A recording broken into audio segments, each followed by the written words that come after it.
Okay, so we're diving into snorkeling today. We're going deep on this one, folks. We're tackling all those little challenges that nobody tells you about before you get started. You know, all those things that can turn a dream snorkeling trip into a bit of a sputterfest. Yeah, you don't want to be coming up for air every 5 seconds. Exactly. We wanted to go beyond the basics, you know. We're talking about conquering those, wait, nobody told me that moments. Because let's face it, that first gasp for air through a snorkel, it can be a bit of an adjustment. Oh, yeah. It's definitely not the most natural feeling in the world. But you know what I think is really interesting? It's not just about getting used to the feeling. Practicing can actually help rewire your brain. Wait, are you serious? You're telling me I need to turn my living room into snorkeling boot camp? Okay, I'm listening. Tell me more. It's true. Think about it. You're basically overriding your instinctive need to breathe without thinking about it. When you practice on land with the snorkel, you're creating these new pathways in your brain. You're training your brain to be calm and breathe normally, even with this plastic tube in your mouth. So then when you finally hit the water, it's not such a shock to the system. Wow, I never thought about it like that, but it makes perfect sense. It's like telling your brain, hey, buddy, relax. This snorkel. Totally your friend, not trying to sabotage you. Exactly. And once you've got the hang of it in your living room, take it to shallow water, a calm beach. Just get comfortable with it. Yeah, that makes sense. Build that confidence. Speaking of confidence, can we talk about, well, you know, that dreaded moment when you get a surprise mouthful of water? It's like, wait a minute, did I forget how to human? Oh, yeah, the classic snorkel surprise. It happens to the best of us. But here's the thing. It's totally preventable. And it all starts with something we call the blast. The blast. Does this involve underwater fireworks? Because I am here for it. Maybe not fireworks, but imagine blowing out your birthday candles, but you're underwater. It's a sharp exhale right through the snorkel, and boom, water's gone. I love it. It's like a superpower. Okay, but what about those purge valves I've seen on some snorkels? Is that like the turbocharged version of the blast? Exactly, those purge valves. Just a gentle puff through it, and the water's gone. No need for a full-on blast. Love having options. Okay, so we've got our blast and our purge valve. But is there anything we can do to avoid getting that mouthful of water in the first place? Like maybe some kind of secret head tilt or something? You're thinking in the right direction. It's really quite simple. Keep your chin slightly tucked, like you're nodding. This creates a slight downward angle with your snorkel. It's like magic. The water just deflects away. Oh, wow. Why didn't anyone tell me that sooner? Simple but brilliant. Now let's talk about something that can really ruin a perfectly good snorkeling trip. A fogged up mask. Yeah. It's like trying to appreciate the Mona Lisa through like a steamy shower door. The worst. And it always seems to happen at the worst possible moment, right? You finally see that amazing fish and boom, fog. But, you know, it's really just science. It's condensation. You've got that warm air from your breath and it's the cool surface of your mask lens. Fog city. So how do we stop this condensation monster? Give it to me straight. Pre-treatment is key. You know those commercial defogging solutions they sell? Those work great. Yeah, I've seen those at the dive shop. But I'll let you in on a little secret. Baby shampoo, a drop on each lens, rub it in, rinse it out, good to go. Wait a minute, baby shampoo? Are you serious? That's incredible. I never would have thought of that. It's a classic diver hack. But just as important as the pre-treat, don't touch the inside of your lens, those oils from your fingers, fog magnets. Got it. Resist the urge to wipe, no matter how tempting. So what happens if, you know, despite our best efforts, the fog still manages to sneak in? Are we doomed? Not at all. A quick rinse underwater will buy you some time, you know, just until you can get back and reapply your defogger.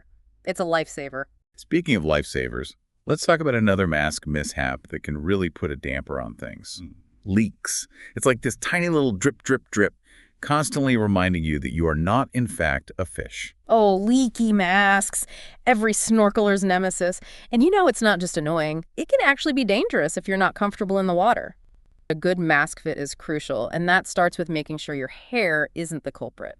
Okay, real talk, I've definitely had moments where I blamed a leaky mask on the mask itself, only to realize later it was just a rogue strand of hair. The worst. It happens, but tuck those flyaways away and you'll be amazed by the difference. Once your hair is under control, it's all about that Goldilocks fit with your mask strap. Snug, but not too tight. That perfect balance. Now, let's say we've got our hair wrangled, our strap is perfectly adjusted, but a little bit of water still sneaks in.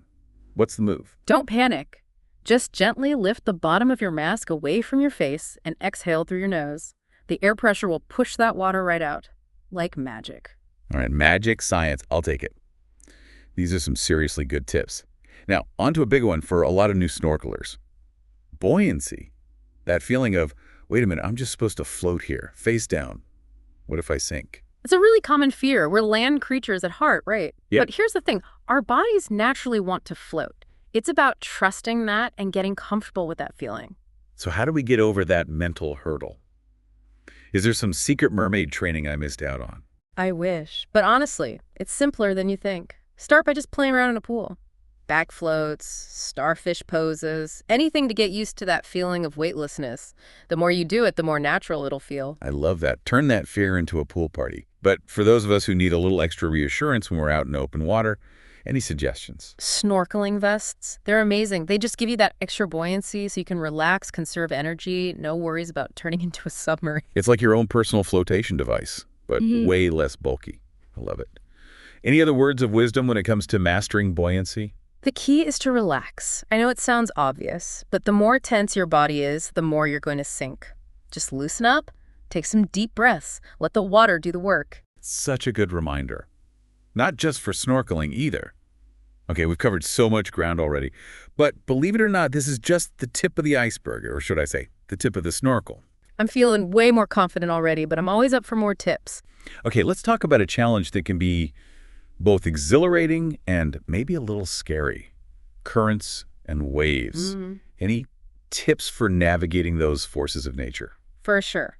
First things first, choose your snorkeling spots wisely, especially when you're first starting out.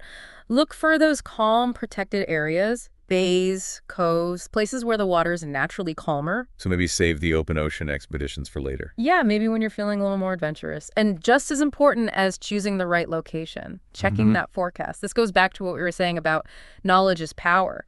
Before you even get in the water, check the local weather, the tides, the currents. There are some awesome apps for this. Windy, tide charts, stuff like that. So a little pre-snorkel planning goes a long way. It really does. Now, let's say you do find yourself caught in a current.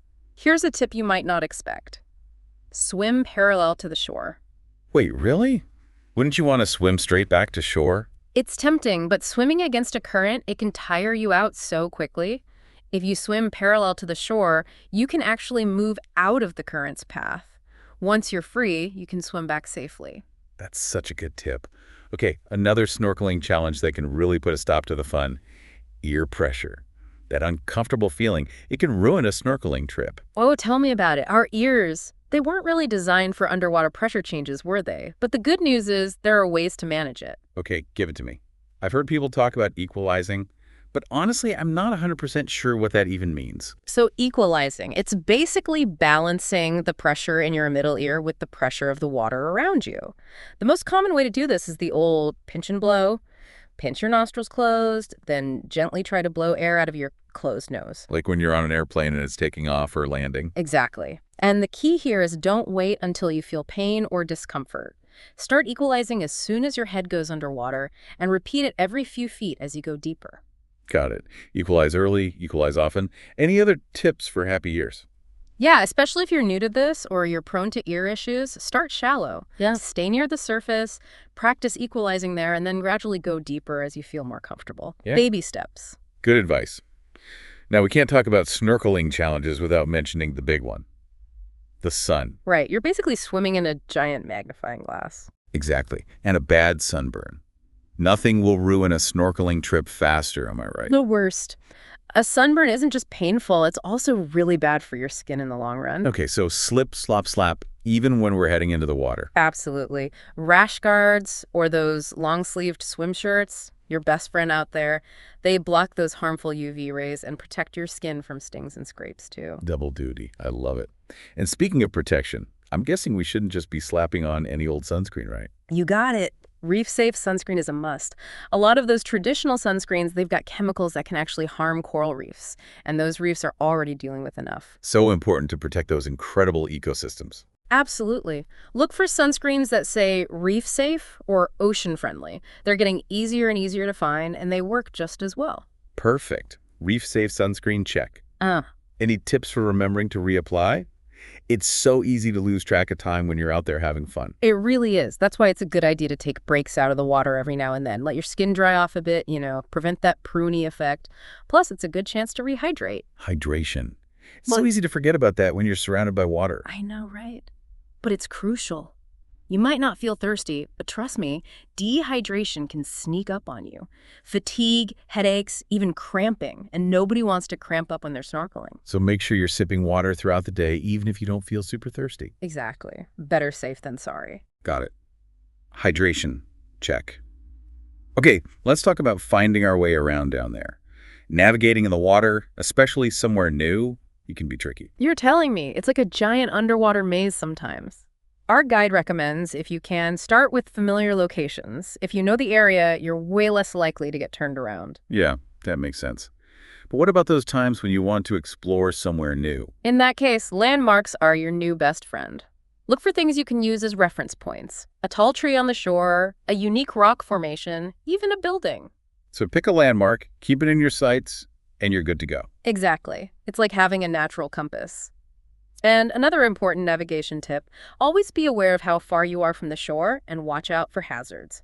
Rocks, reefs, things like that. Safety first. Always a good rule, no matter where you are. We've covered so much today.